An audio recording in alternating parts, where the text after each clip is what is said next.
What's up guys, it's your girl Hannah back with another video. So today is actually going to be a good old-fashioned Hannah Blair mental health talk. And I haven't made one of these videos in so long, and that's because I've been struggling with a very dark patch that I went through. It started like at the end of last August of 2018, continued into the fall, got worse at the end of fall, and finally started to go away in February, and that's when, you know, I started to see the light. I kind of wanted to go over what caused me to go down this dark spiral, which I feel kind of vulnerable talking about because it's a little embarrassing. Because I hate like whining about this type of stuff or caring about it so much. Oh, first of all, I want to say something about the covers that I've put up. I've put up 2 covers of me singing, if you guys aren't up to date. I just want to say that, like, I don't think I'm the best singer. Like, I guess I probably should have put this disclaimer at the beginning, but I'm not posting those thinking I'm like a really good singer.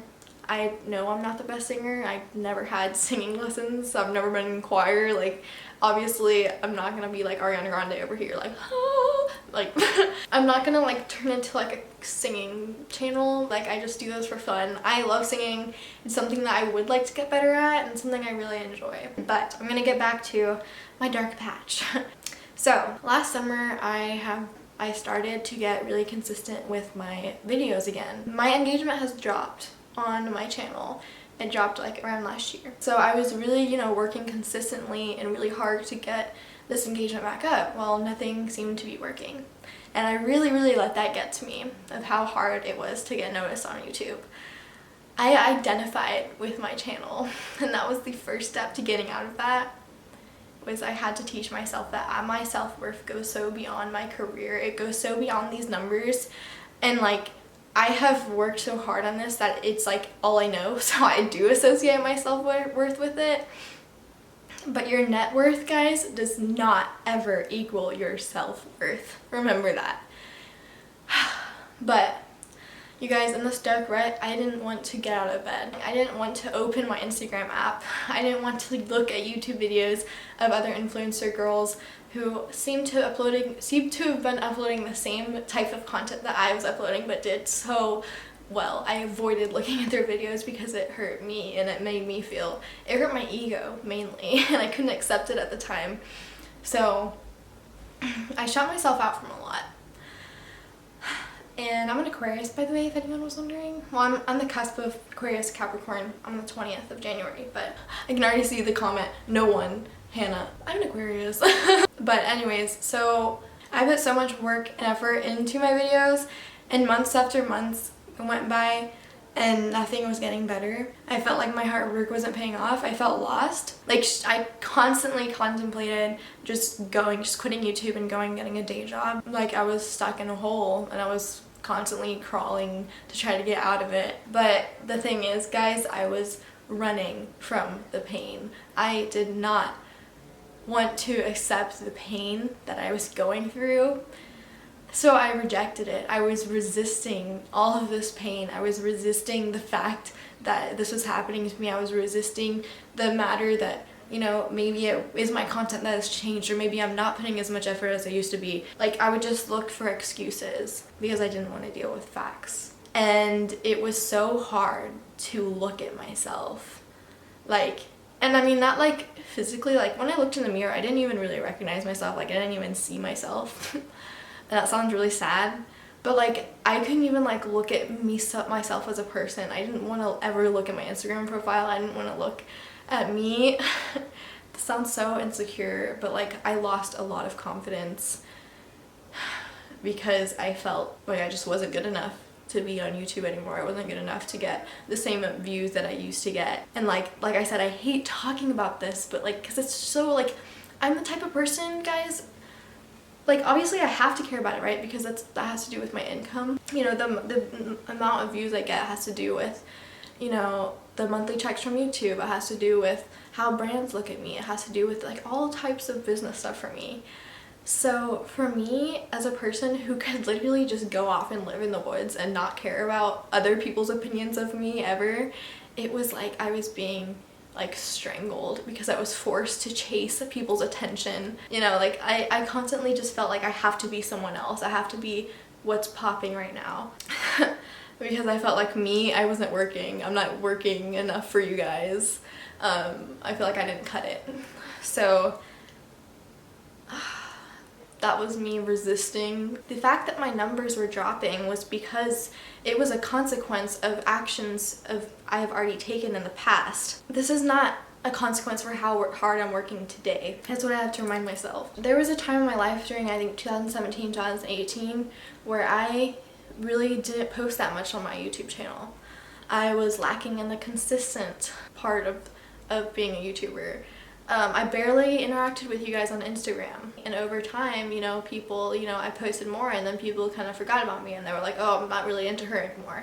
And I completely understand that, you know, like that's normal. We're humans. That's how humans think. So basically, guys, what I had to do to get out of this sinking mindset that I was stuck in for so long was to disconnect my identity from my channel completely. Every time I was about to look at a YouTube comment or like my views or a recent video I posted, I would tell myself, I would have to calm myself down because I would get anxiety because I didn't want to be disappointed, because I always have been disappointed recently.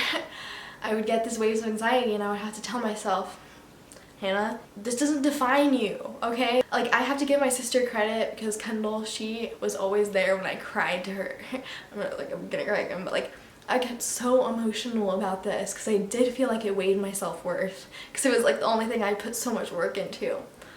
And like, she would tell me, I don't want to start crying. She would tell me like, this does not define you. Like, these numbers do not define you.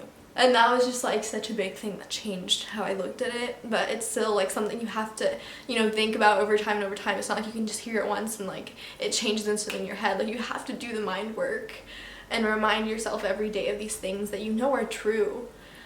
You just have to get it through your anxiety.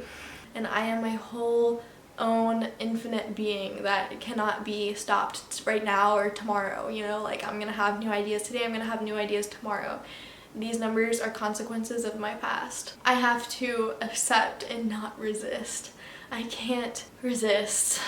I can't look for excuses. I can't go and do this with my friends when I really know in the back of my head that I need to be working towards my goal. I can't go flying towards one of my addictions when I don't want to feel the pain. I have to go through it in order to get over it. That's the biggest thing, you guys. It's like, I had to go through this whole stage of resistance. It was just so bad for me to just distance myself from pain. And like, 'cause I didn't want to look at anything because I knew it was going to upset me. But that was only killing me more.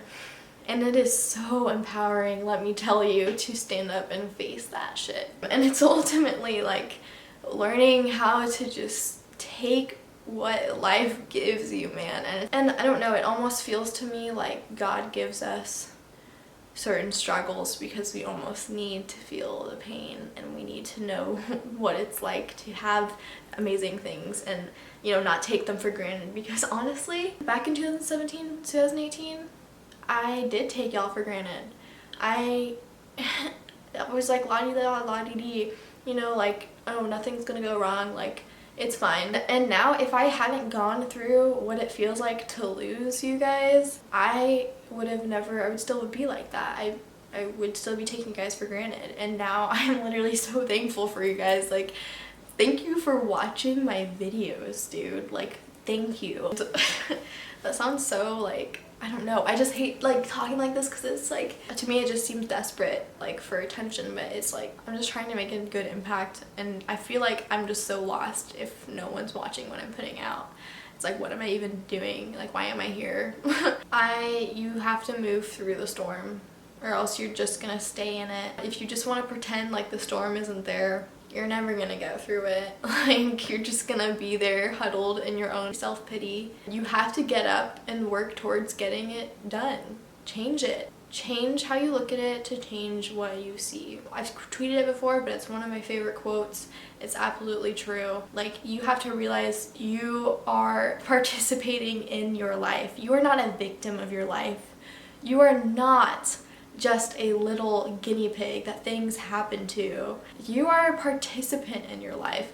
You get to decide how you want to deal with things, whether it feels like it or not. You have to realize that you can't play the victim card, because you're never gonna get anywhere if you say, oh, woe is me, this happened and now I just can't get up.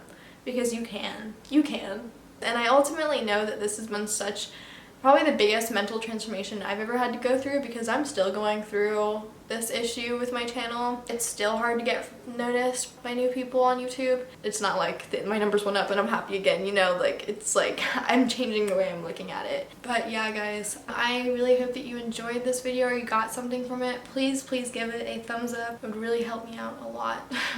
And subscribe if you're not. Hit the little bell button so you know when I post. I post videos every Monday and Thursday. And follow me on Instagram. Your girl's been very, very active on there. And like I said earlier, I used to take you guys for granted, but I am so in love with you, like talking to you guys. Like I constantly am going through my DMs lately. I'm constantly like returning your messages, and you know, I even like stalk you guys sometimes, and I'll like look at your stories when you like my pictures, and it's weird because you'll just see me like viewing your story. I'm so creepy. If you ever want to talk to me, please DM me. Like, I love getting DMs from you guys. I love you guys so much. I hope you have a beautiful day or night wherever you are. I hope you're hydrated and that you're healthy. Please let me know if there's any videos you would like to see from me in the future. I always love to see you guys' video requests, and I will see you in my next one. Bye.